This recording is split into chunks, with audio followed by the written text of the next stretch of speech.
ठरलं तर मग मालिकेच्या आजच्या भागामध्ये सायलीला समजत नसतं की काय करावं ते, आणि त्याचमुळे ना आता सायली विचार करत असते की बाळा, बाबा टेक तर असतील ना, बाबांना काही झालं तर नसेल ना, असे अनेक विचारणा आता मनामध्ये येऊ लागलेली असतात आणि सतत ती देवाकडे प्रार्थना करत असते. पण अजूनही तिला काहीच कळत नसतं की अर्जुन ठीक असेल की नाही, कारण अर्जुनचा जो काही ॲक्सिडेंट झालेला आहे त्याबद्दल अजूनही घरात कोणीच सांगितलेलं नसतं सायलीला, आणि त्यामुळे सायलीला या गोष्टी माहिती नसतात. ते चैतन्याने आता अस्मिताला कॉल केलेला असतो आणि अस्मिताला कॉल करून तो तिथे घडलेल्या गोष्टी सांगतो.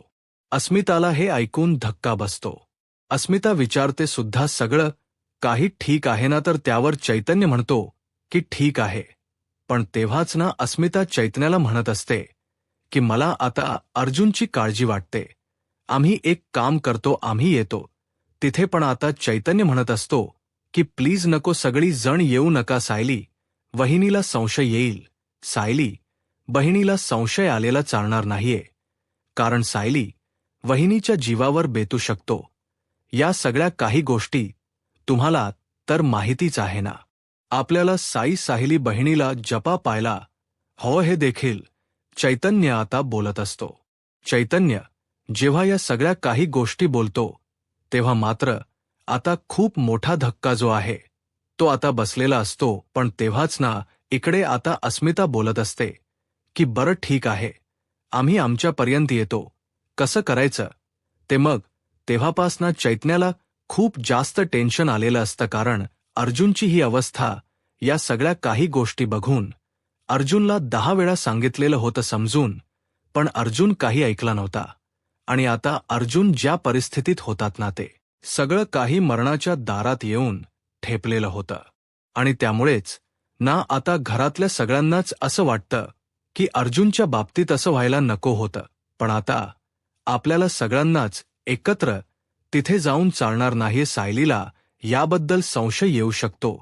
तेव्हाच आता कल्पना आणि त्याचसोबत प्रताप यांचं जायचं ठरत असतं. मग आता ते लोक बोलत असतात की आम्ही दोघं पुढे जातो आणि बघतो नेमकं काय झालंय ते. मग तेव्हाच ना अस्मिताही म्हणत असते की हो चालेल, तुम्ही लोक जावा पुढे आणि चेक करा आधी काय झालं आहे ते, आणि तिकडून गेल्यानंतर आम्हाला प्लीज फोन करा, हे देखील आता अस्मिताने म्हटलेलं असतं. रतिमा सुद्धा सांगते की हो, आता सत्याला ना अर्जुनला तुमच्या दोघांची जास्त गरज आहे, प्लीज तुम्ही जा. मग तेच आम्ही सायलीला बरोबर समजून घेऊ, सायलीला काही कळू देणार नाही. इकडे आता हे सगळं काही श्वेता सांगत असते. श्वेताने आता या सगळ्या काही गोष्टी सांगितल्यानंतर इकडे लगेच आता प्रताप आणि कल्पना त्यांचं धाडस नसताना सुद्धा तिकडून जायला निघतात, कारण आता अर्जुनसाठी सुद्धा हॉस्पिटलमध्ये जाणं गरजेचं होतं. तेच आता दुसरीकडे पाहायला मिळत की श्वेता ही खूप जास्त खुश असते, कारण अर्जुनची जी अवस्था झालेली असते ना, त्यामुळे तिला आता खूपच जास्त आनंद झालेला असतो. तिला आता असं होत असतं की कधी एकदा ना ती या सगळ्या काही गोष्टींना जाऊन सांगते. म्हणजेच तिला असं होत असतं की आत्ताच्या आत्ता जाऊन ना या सगळ्या काही गोष्टी ज्या आहेत त्या सांगाव्या. सायलीला सांगितल्याशिवाय तिला आता चैन पडणार नव्हती, आणि म्हणूनच मग आता नुसता जीव वर खाली होत होता. ते दुसरीकडे आता राकेश गेलेला होता, आणि राकेशने आताच इथे जाऊन प्रियाचं कौतुक करायला सुरुवात केलेलं होतं. प्रियाला आता म्हटलेलं होतं, प्रिया तुझे पाय काय कुठेत, खरंच एकदम ग्रेट आहेस, बघ तू जे काही केलं ना, अगदी जसं ठरवलं होतं ना, अगदी तसंच झालंय तुला. एवढ्या सगळ्या काही गोष्टी कशा काय समजतात. आता प्रियाला एवढं डोक्यावर चढवले म्हटल्यावर प्रिया देखील आता टेबलवर चढायला सुरुवात करते. प्रियाला आता राकेश म्हणत असतो की अगं तू काय करतेस हे, पण आता राकेशला ती म्हणत असते की 2 मिनिट थांब, तुला समजेल. आणि असं बोलून तिला टेबलवर चढते आणि ती म्हणत असते की बघितलं का दाखवल की नाही, मेन इंगा म्हणजे त्या लोकांना वाटलं असेल आपल्याला इथं बसून काही करता येत नाही, पण आज अर्जुन सुभेदारला सगळं आठवलं असेल. मग अर्जुन सुभेदारची ही वेळ ना मला या आधी सुद्धा आणायची होती, पण फायनली सगळ्या काही गोष्टी ज्या आहेत ना त्या ठीक झालेल्या आहेत. आज खूपच बरं वाटते, सगळं काही ठीक झालं ना हे ऐकूनच. पण तुला सांगते, आता इतका आनंद झालाय ना की काय सांगू. काही झालं ना तरी सुद्धा हा आनंद असा सेलिब्रेट करायचं मन करतंय ना. पहिल्यांदा काम काहीतरी अगदीच ना मनाप्रमाणे झालंय आणि हे काम एवढं भारी झालंय ना की काय सांगू. याचा आनंद काही वेगळाच आहे असंही आता ती म्हणत असते. तेवढ्यातच ना, अरे एक काम कर ना, जरा ही बातमी श्वेताला समजली आहे का ती बघायचं आहे. त्यासाठी ना जरा कॉल कर बरं श्वेताला. तर त्यावर मी मोबाईल आणला नाहीये असं राकेश सांगतो. अरे मोबाईल आणला नाहीये म्हणून काय झालं. अरे इथे आहे, घे ना हिचा मोबाईल, घे हिचा मोबाईल घे. आणि असं बोलून त्या कॉन्स्टेबलचा मोबाईल वगैरे घेतला जातो आणि त्या मोबाईलवरनाच आता फोन करायचा असतो. तर श्वेताला कॉल केला जातो आणि श्वेताला विचारलं जातं काय तिकडे आता सगळं काही कसं आहे, सगळी कंडिशन ठीक तर आहे ना. तेव्हा श्वेता म्हणत असते की सगळ्यांनाच ना खूप मोठा असा धक्का बसलाय. सगळ्यांनी आधी विचारही केला नव्हता की अर्जुनच्या बाबतीत एवढं सगळं होईल. अगं ते सगळं सोड, सायलीचं काय, सायलीचे रडून रडून बेहाल झाले आहेत की नाही असं देखील श्वेताला मुद्दामून प्रिया विचारत असते. त्यावर श्वेता सांगते की नाही नाही सायली ठीक आहे. प्रिया म्हणते काय सायली ठीक आहे, अर्जुनची एवढी अवस्था पाहून सुद्धा सायली ठीक आहे. अगं ते काय आहे ना, अर्जुनची ही अवस्था झाली आहे ना त्याबद्दल अजूनही इथे कोठेच बोललं गेलं नाहीये. अर्जुन ठीक आहे असंच वाटते सगळ्यांना, म्हणजेच फक्त घरातल्यांना माहिती आहे. सायलीला या सगळ्या काही गोष्टी माहिती नाही. त्यावर आता प्रिया सांगत असते, अगं सायलीला या सगळ्या काही गोष्टी माहिती नाहीत. अरे मग सांगा ना, वाट कसली बघताय, लवकरात लवकर तिला ही गोष्ट सांग मला ना. ती इथे जेलमध्ये सडायला हवी आहे आणि काही झालं ना तरी सुद्धा ना बघत रहा. माझी जी अवस्था झाली ना तिची ती अवस्था मला बघायची आहे आणि यासाठी माझे प्रयत्न चाललेत. आणि तुम्ही काय करताय, ज्या पटकन तिला सांगून टाक. तिला ना हे सगळं ऐकल्यानंतर ना असा धक्का बसला पाहिजे ना की तिला बायाही तिच्या पोटातलं राहायला नको, असं काहीतरी कर असं देखील आता म्हटलेलं असतं. आणि मग जेव्हा या सगळ्या काही गोष्टी सांगितल्या जातात तेव्हा श्वेता म्हणत असते की तू काळजी करू नकोस, मी माझ्या परीने प्रयत्न करते. मग तेव्हाच ना श्वेता म्हणत असते की ते सगळं ठीक आहे, पण मला अजून एक गोष्ट सांग असं बोलून ती आता प्रियाचा फोन थांबवते. मग तेव्हाच ना दुसरीकडे पाहायला मिळतं की अर्जुनची तब्येत जी आहे ती खूपच जास्त आता क्रिटिकल असते. कारण अर्जुनला खूपच जास्त मारहाण झालेली असते. त्याला सलाईन वगैरे लावलेलं असतं, पण तरीसुद्धा तो ठीक होईल अशी कोणतीही शाश्वती डॉक्टरांनी दिलेली नसते. आणि त्यामुळेच ना डॉक्टरांचे उपचार सुरू असतात. डॉक्टरांनी आता त्याला सलाई लावलेलं असतं आणि त्याचसोबत सगळ्या काही गोष्टी सुरू असतानाच ना इकडे मात्र आता सायलीचा जीव नुसता वरखाली होत असतो. सायली विचार करत असते की अर्जुन ठीक तर असतील ना, अजून त्यांचा फोन कसा नाही आला नाही. तर एव्हा ना त्यांनी मला फोन करून सांगायला हवं होतं की मानसी सुद्धा भेटली आहे, सगळं काही ठीक झालंय, पण ह्यांचा फोनच लागत नाहीये असं बोलून तिने आता सगळं खरंच डोक्यावर घेतलेलं असतं. रूममध्ये इकडे तिकडे फेया मारत असते. तिला असं वाटत असतं की कधी एकदा अर्जुन बरा होतोय. इथे पण अजूनही अर्जुनची बातमी काही आली नसल्यामुळे सायलीचा जीवोस्ता व्याकुळ झालेला असतो. तिला असं वाटत असतं की आतापर्यंत अर्जुनने मानसीला पकडलेलं असेल, मानसी त्यांच्या ताब्यात असेल, पण हे शक्य नसतं. दुसरीकडे आता श्वेता जी आहे ती प्रियाला जरा का होई ना सावध करत असते. प्रियाला आता ती म्हणत असते, अगं हे सगळं ठीक आहे, एक प्लॅन तर सक्सेस झालाय, पण दुसऱ्या प्लॅनच काय, कोणत्या दुसऱ्या प्लॅनच. तेव्हाच ती मानसी जी आहे ती स्टेटमेंट देणार आहे ना कोर्टामध्ये. प्रिया सायली विरोधात जर स्टेटमेंट त्यांनी नाही दिलं ना तर प्रॉब्लेम होईल, हो देणार आहे ना, का नाही देणार. मग तेव्हाच ना दुसरीकडे राकेशला ती विचारते, काय रे, मानसी स्टेटमेंट देणार आहे ना, काय बोलली ती. त्याबरोबर राकेश घाबरतो. राकेश बोलत असतो की नाही, मानसी स्टेटमेंट द्यायला नाही म्हणते. ही गोष्ट जेव्हा आता प्रियाला समजते तेव्हा मात्र प्रिया आता आकाश तांडव एक करते. तिला आता राग येऊ लागतो आणि जसा तिला राग येतो ना तसं ती आता राकेशची कॉलर वगैरे धरते. राकेशची कॉलर धरल्यामुळे आता राकेश म्हणत असतो की प्रिया, हे सगळं तू काय करतेस. प्रिया म्हणत असते की मला ते काही ऐकायचं नाहीये. तुम्हाला मी काम सांगितलं होतं की मानसी जी आहे तिने काही झालं तरी सायलीनेच हे सगळं केलं आहे ना, हे तिनं बोलायला हवं. आणि हे काय, अजूनही तुम्ही हे सगळं काम केलं नाहीये. काय करताय काय तुम्ही लोक, असंही आता बोललं जात असतं.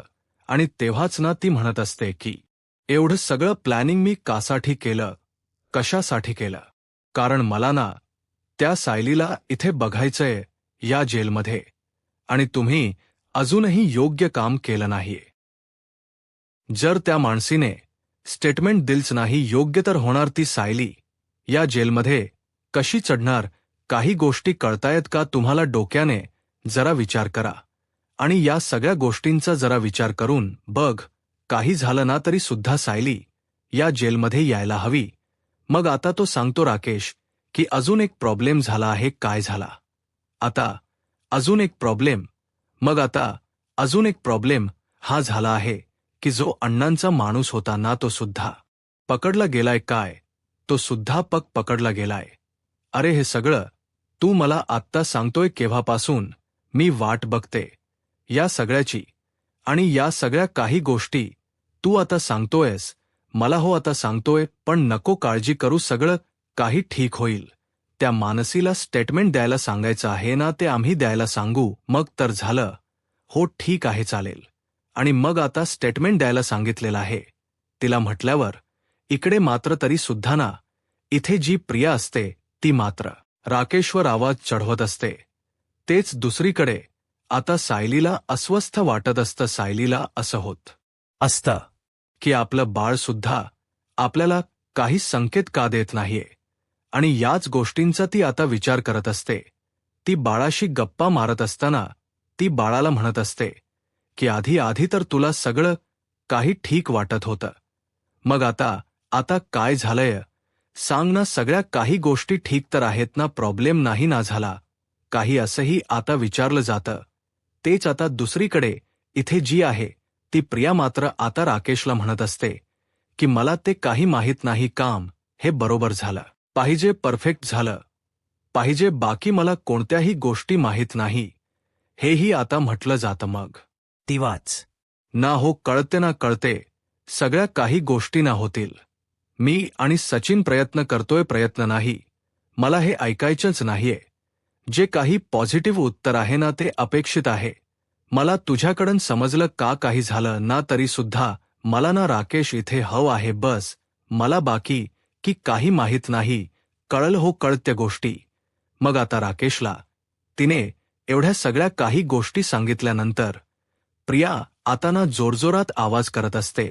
प्रियाला तो म्हणत असतो की नको नको त्रास करून घेऊ, स्वतःला का त्रास करून का घेऊ नको. आज मी जो काही त्रास करून घेते ना त्याला सर वसवी जबाबदार तुम्ही आहात. अरे तुम्हा लोकांना एक काम दड जमू शकत नाही.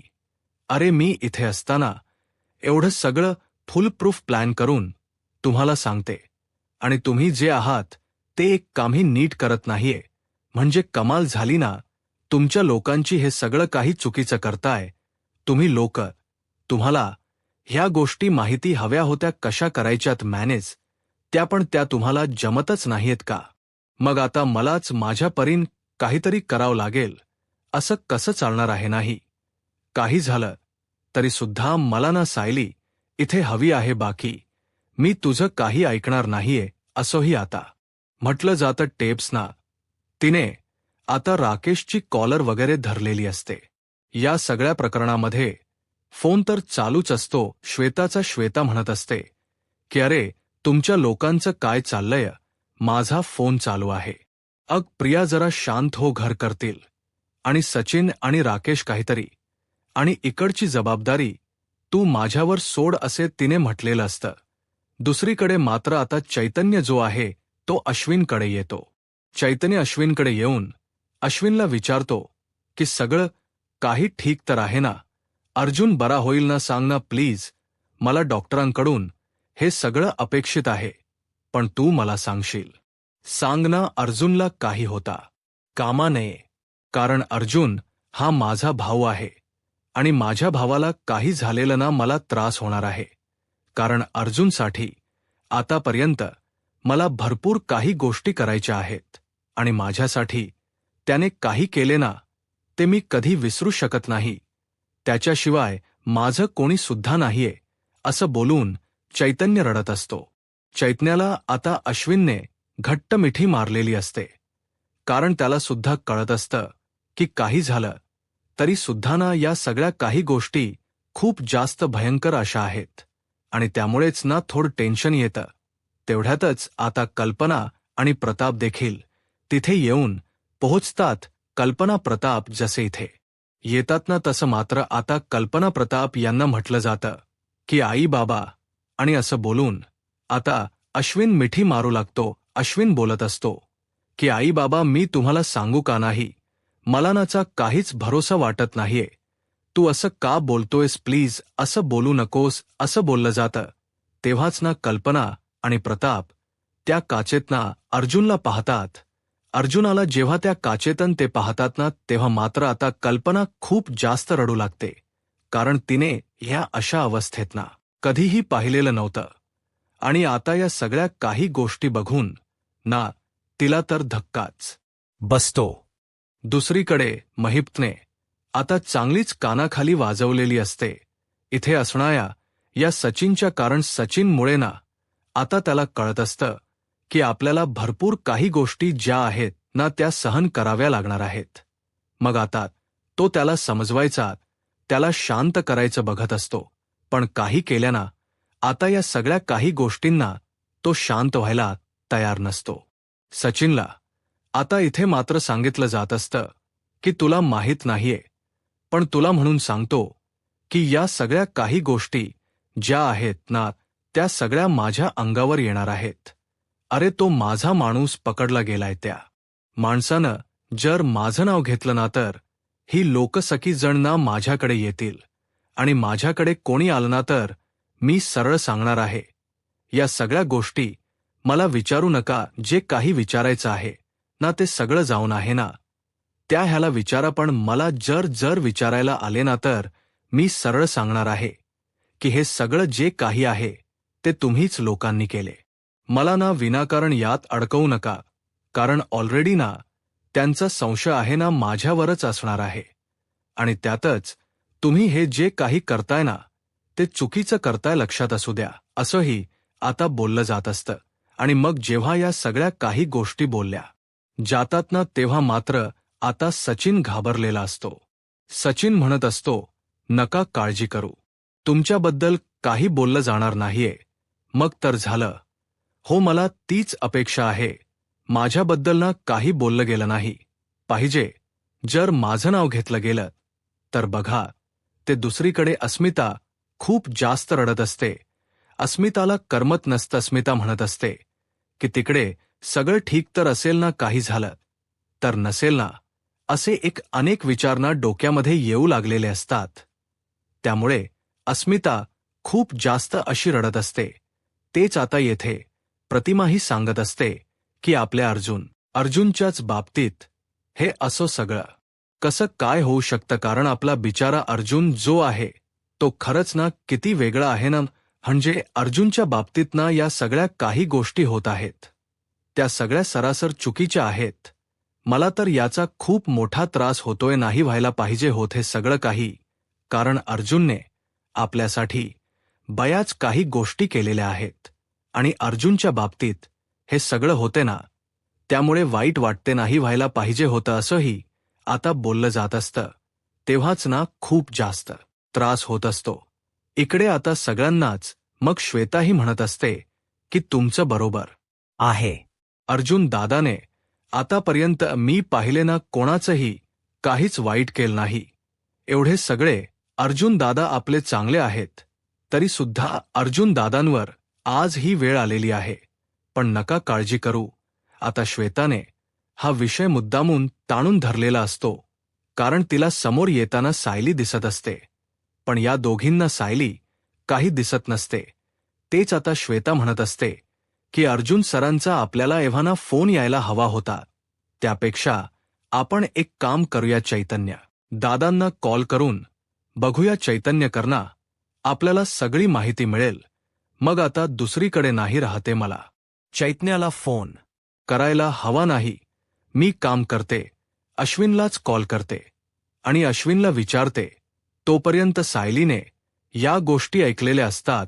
सायली म्हणत असते की काय झालं अश्विन भाऊजींना, तुम्ही कॉल का करताय? त्याबरोबर इथे आता अस्मिता घाबरते, प्रतिमा सुद्धा घाबरते.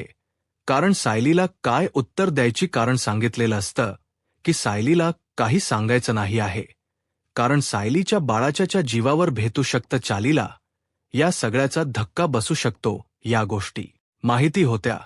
आता डॉक्टरांकडे कल्पना प्रताप, त्यासोबत चैतन्य आणि अश्विन हे चौघही जण गेलेले असतात आणि अर्जुनबद्दल आता विचारपूस करत असतात. तर डॉक्टरांनी आता सांगितलेलं असतं की अर्जुनची कंडिशन खूपच जास्त क्रिटिकल आहे आणि आताच तुम्हाला काही सांगू शकत नाही.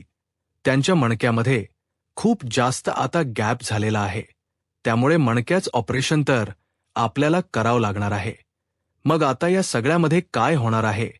ब्लड लॉस सुद्धा खूप झालाय. मणक्याच ऑपरेशन म्हटल्यावर आता अर्जुन नीट पुन्हा बरा होईल, काही सुद्धा शाश्वती नसते. म्हणूनच मग आता डॉक्टर काहीच खरं सांगत नसतात. डॉक्टर जेव्हा काहीच ख्या गोष्टी सांगत नसतात ना, तेव्हा आणखीनच हे टेन्शन जे आहे ते वाढत चाललेलं असतं. काही सुचत नसतं की कसं काय मॅनेज करायचं आहे ते. तरी सुद्धा ना या सगळ्या काही गोष्टी होत असताना इकडे सायली आलेली असते आणि सायली आलेली असताना सायलीला आता विचारलं जातं की सायली काय म्हणते? रवासना, अस्मिता, प्रतिमा सगळ्याच डोळे वगैरे फुसतात. मग आता सायली विचारते की काय झालं आहे, तुमचं आपलं काय चाललंय आणि अश्विन भाऊजीला तुम्ही कॉल का करताय? त्यावर अस्मिता म्हणत असते की अश्विनला कॉल ना याचसाठी करते, मी जरा विचार केला. अश्विनला सकाळी डब्बा दिला होता आणि तो खाल्ला आहे की नाही त्याच्यासाठीच मी अश्विनला कॉल करत होते. अगं बाकी काही नाही. मग तेव्हा सायली म्हणते खरं ना खरं सांगा की अजून कशासाठी तुम्ही कॉल करत होतात? अजून तुमचं काही चाललेलं नाहीये ना? हे तर ठीक आहेत ना? हो, सगळं काही ठीक आहे. पण सायली आता बघून अस्मिताकडे बघत असते आणि बोलत असते की नाही, मला ना काहीतरी वेगळं वाटते. मला असं का वाटते की ह्यांच्या बाबतीत काही झालेलं आहे. तरी सुद्धा ना या दोघी जणी, माझी प्रतिमा आणि त्याचसोबत ज्या अस्मिता आहेत, त्या दोघी जणी ज्या आहेत त्या सायलीपासून या गोष्टी लपवायचा प्रयत्न करत असतात. पण सायलीला थोडा संशय येत असतो. सायली म्हणत असते की मला असे संकेत येतात, मला असं का वाटते की काहीतरी झालं आहे. नाही, नको काळजी करू, काही झालेलं नाहीये असेही आता म्हटलं जात. जेव्हा आता ह्या सगळ्या काही गोष्टी बोलल्या जातात तेव्हा मात्र तरी सुद्धा सायली शांत बसत नसते. अस्मिताला ते म्हणत असते की प्लीज मला सांगा. तुम्ही जर मला सांगितलं नाही तर मला कसं कळणार आहे? मला अर्जुन सरांची खूप जास्त काळजी वाटते. मग तरी सुद्धा अस्मिता तिला सांगत असते, अगे काही नाही, मी सहज अश्विनला कॉल करत होते. आपल्या अर्जुनला कुठे काय होणार आहे? अर्जुन आता येताना माणसेला घेऊनच येणार आहे असंही आता म्हटलं जात असतं. मग सायली म्हणते की अहो, मी तेव्हा त्यांना केव्हाचा फोन करते. ते मला केव्हा बोलली होती की माणसं आता भेटेल करून. मग काय अजून त्यांना माणसं भेटली नसेल का? काय झालं असेल असे अनेक विचारला ते डोकामध्ये फिरत असतात. आणि जेव्हा या सगळ्या काही गोष्टी डोक्यामध्ये फिरतात ना, तेव्हा आता सहन होत नसतं. तेच आता दुसरीकडे मात्र या सगळ्या गोष्टींचा इथे श्वेताही विचार करत असते. श्वेताला हे सगळं कधी एकदा सायलीला सांगते असं झालेलं असतं आणि त्यामुळेच ना तिचा जीव नुसता वरखाली होत असतो. पुढील भाग आतमध्ये पाहायला मिळतं की इथे ना आता अस्मिताच्या फोनवर खरंतर अश्विनने कॉल केलेला असतो आणि तो सांगत असतो की अस्मिताई, आपल्या अर्जुन दादाच काही खरं सांगता येत नाही, त्याचा जीव धोक्यात आहे. आणि नेमकं हे सगळं बोलणं ना सायलीने फोनवर ऐकलेलं असतं. सायली जेव्हा हे ऐकते तेव्हा तिला धक्का बसतो. सायली लगेच अस्मिता प्रतिमाला घेऊन हॉस्पिटलमध्ये जायला पोहोचते आणि तेवढ्यातच ना अर्जुनला आता दुसऱ्या वॉर्डमध्ये आयसीयूमध्ये शिफ्ट करत असतात आणि तेपासन अर्जुन विधवांना घेऊन जात असताना इकडे तिथे सायली पोहोचते आणि सायली थांबवते. सायली आता अर्जुनची अवस्था बघून बोलत असते की हे काय झालंय, तुम्हाला उठा. मला म्हणाल्या होतात की तुम्ही माणसेला घेऊन येणार आहात, उठा ना, काय झालंय असं बोलून ती आता अर्जुनला उठवत असते फोर्सफुली.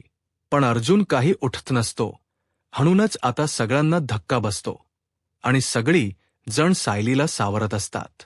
यूट्यूब चॅनलला सबस्क्राईब करा आणि व्हिडिओ लाईक करा. धन्यवाद.